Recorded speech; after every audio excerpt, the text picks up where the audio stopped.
General syntax can be you have your data type and then you have a variable name, and if you are assigning the value at the time of declaring the variable, so it will turn out something like is equals to the value that you want to store.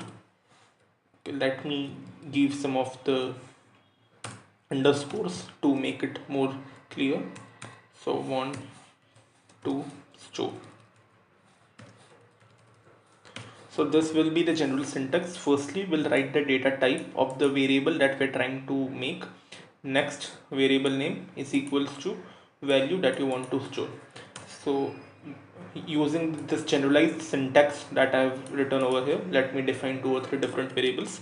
Before that, let me include the header files, hash include iostream, and first requirement, and here the data type is the keyword int.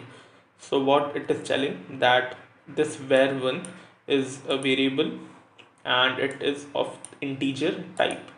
So data type variable name is var1 is equal to, and on the right hand side of is equal to we'll write the value that we want to store inside this var1. So 50 will be stored into var1. If I save the program and if I try to run this, it's taking the time for compilation.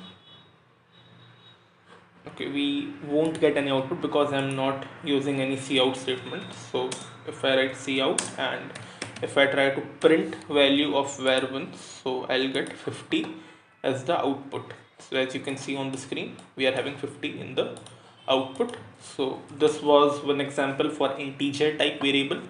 Let me define a floating point variable. So float var2 is equals to 75.32. So now here the syntax is exactly similar.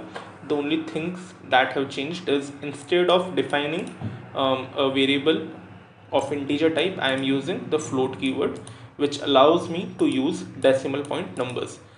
I cannot assign decimal type numbers to the integer variables. Now if I try to print the value for var2, I'll save the code and run this one more time.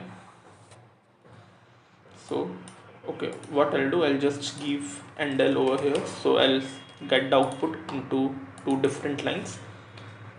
Now as you can see, for the first variable, that is var1, I'm getting 50, and for var2, that is for floating type, I'm getting a 75.32 as the output.